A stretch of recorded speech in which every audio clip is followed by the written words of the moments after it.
صباح النور. كيف حالك؟ زين.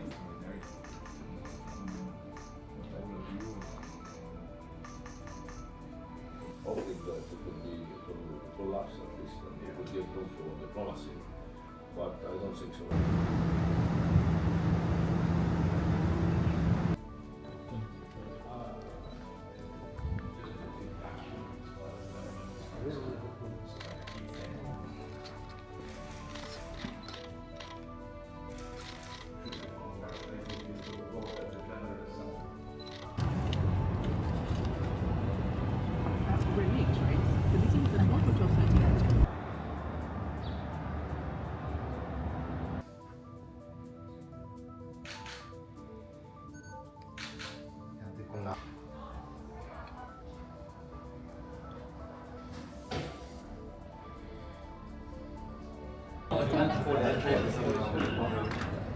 When I last visited Lebanon a year and a half ago, I saw a country emerging from profound and overlapping crises and events. A protracted political impasse, financial crisis, the COVID-19 pandemic, the Beirut port explosion and armed conflict, all amidst a volatile, wider geopolitical context. There was a very clear determination by the new president, by the new government to move forward. And the new leadership signaled an agenda for reform with broad support, both domestically and internationally. And I think there was really a vision emerging for a new Lebanon and very much a glimmer of hope amidst a very difficult situation globally. Of the UN interim force in Lebanon, UNIFIL. Over the past year, that determination has been reflected in important steps towards addressing a number of critical issues, including rule of law, accountability issues, disability rights, and other institutional reforms. Uninhabitable as Israeli strikes and...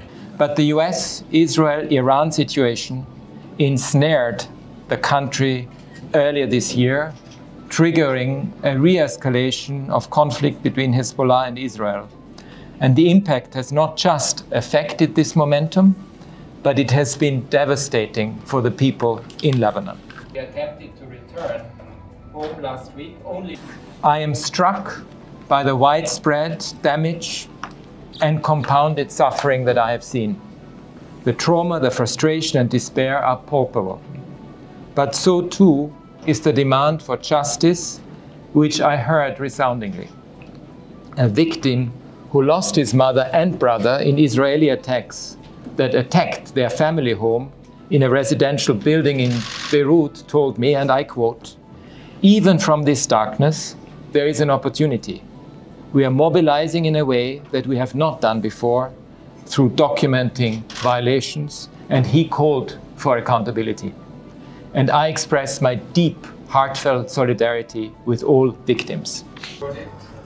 Large-scale violations of international humanitarian... My colleagues here in Lebanon have been documenting the human toll of hostilities.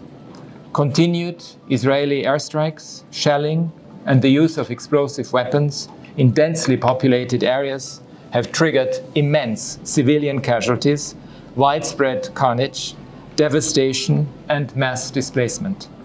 Rocket fires by Hezbollah into populated areas in Israel has also caused civilian casualties and damaged civilian infrastructure.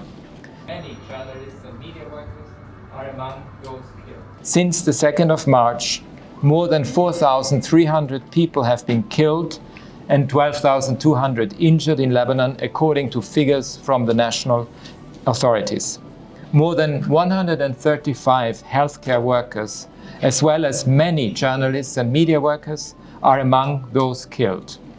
Despite an initial 17 April cessation of hostilities announcement, followed by multiple rounds of negotiations to de-escalate and rein in the conflict, the Israeli military continues to kill and injure people in Lebanon amidst continued airstrikes and ground operations.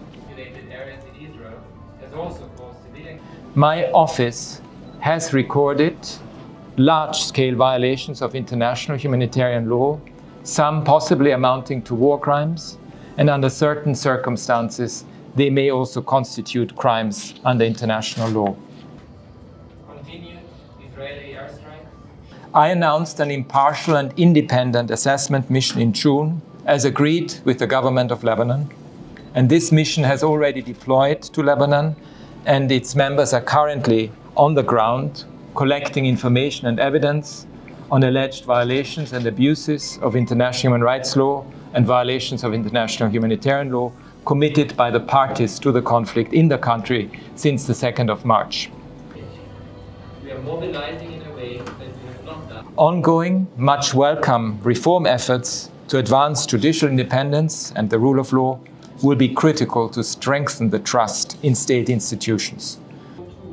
Is the demand for justice, which Recovery and reconstruction are not simply a logistics exercise.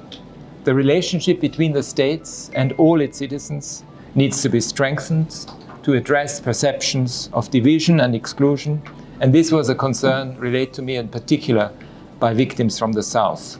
expected to return home last week.